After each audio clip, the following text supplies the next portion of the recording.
Kaixo, pantailazoak egiteko modu desberdinak daude.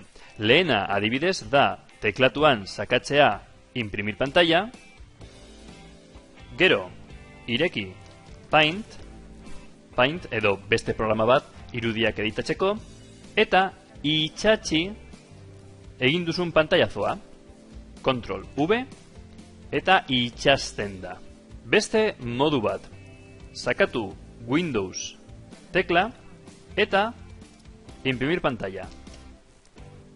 Pantailazoa egin du, eta non dago orain pantailazo hori? Pantailazo hori dago, ordenagailuak daukan imágenes karpetan, capturas de pantalla, hor dago pantailazo hori. Beste modu bat, Windows gehi mayuskula gehi S sakatu, hori egitean, ikusten duzuenez, gurutze hau agertzen da, eta horrek balio du markatzeko eremua. Ez egiteko pantailazoa pantaila osoari, baizik eta eremu honi bakarrik. Askatu, eta gauza bera, ireki Paint, eta itxatxi Painten berriro.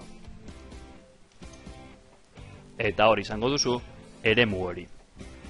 Modu hauek bakarrik baliogarriak dira Windowsen.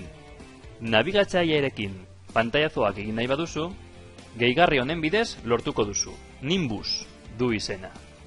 Instalatzeko Nimbus, sakatu más herramientas, extensiones,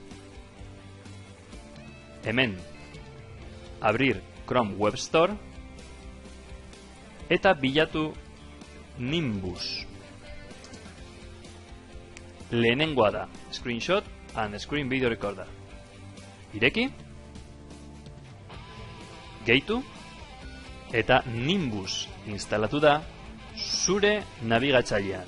Orain begira, sakatu ikurrean,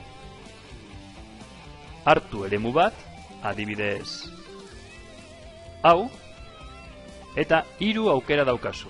Desegiteko, baietz gordetzeko irudi hau, edo gordetzeko eta editatzeko irudia. Hau aukeratuko dugu. Sakatu hemen, eta nahi baduzu orain lauki bat edo gezi bat marka dezakezu irudian. Behin editatuta irudia, finalizar sakatu, eta guardar como imagen.